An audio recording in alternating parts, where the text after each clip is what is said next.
مرحبا بكم في قناتكم ما وراء الفكرة. اليوم سنتحدث عن شيء نحياه كل يوم من دون أن نفكر فيه، إنه الحداثة. لكن ما وراء فكرة الحداثة ليس مجرد كلمة أو فترة زمنية، بل هو وعي جديد للعالم وللإنسان نفسه، رحلة بين الماضي والحاضر والمستقبل. لنتخيل معا القرن الخامس الميلادي، ولدت كلمة مودرنوس في اللاتينية، وتعني حديث الآن، وهي مشتقة من موديس أي القياس أو الطريقة. الحداثة من بدايتها لم تكن مجرد تصنيف زمني، بل مزيج من البعد الزمني والقيمي، فهي تعني أن نميز بين القديم والجديد، وأن نقدر قيمة كل عصر في سياقه الخاص، لكن من خلال منظور المستقبل، أي وعيا بالمسار البشري ككل. خلال العصور الوسطى استعملت الحداثة لتقسيم الزمن، لتفرق بين الأزمنة الأولى للكنيسة والحضارة الرومانية والإمبراطورية الكارولونجية. ومع النهضة أخذ مفهوم الحداثة أبعادا جديدة. إذن بدأ الناس يقيمون القديم ليس للعبادة فقط، بل لاعتباره أساسا يمكن البناء عليه. العصور القديمة لم ترفض، بل نقدت واستوعبت. وهنا تظهر لنا واحدة من أعمق صور الحداثة. الإنسان يقف على أكتاف العمالقة، يرى الماضي لكنه يسعى لتجاوزه. وهذا بالضبط ما نلاحظه عندما نبحث عن ما وراء الفكرة نفسها. ثم جاء القرن السابع عشر مع الجدال بين القدماء والمحدثين. القدماء اعتقدوا أن جمال الفن القديم ثابت، وأن الزمن هو الحكم الأصدق على قيمة الأعمال.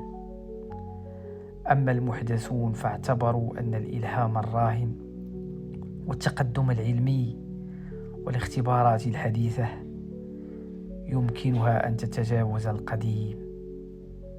وهكذا دخلت الحداثة في صراع دائم بين احترام الماضي والرغبة في التجديد.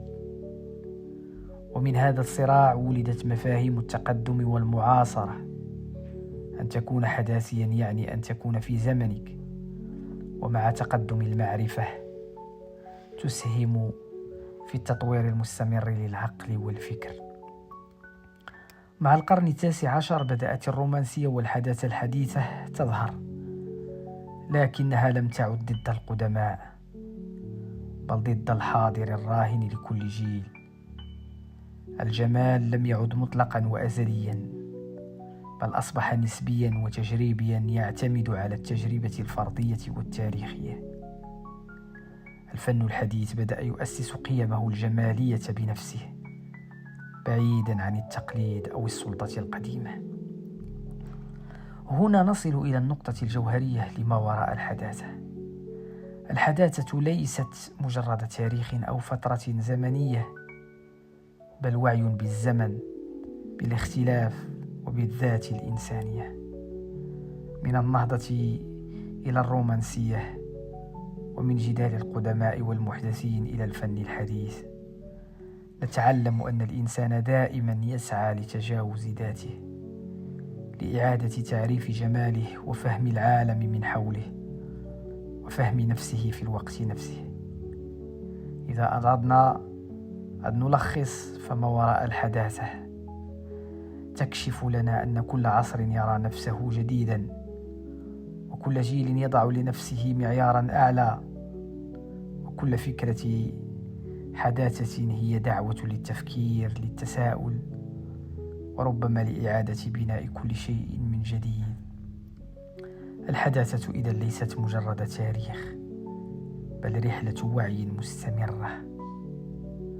في الحلقة القادمة من ما وراء الفكرة سنغوص في كيف تطورت الحداثة في القرن العشرين، كيف غيرت الفن والأدب والفلسفة من منظور الإنسان المعاصر.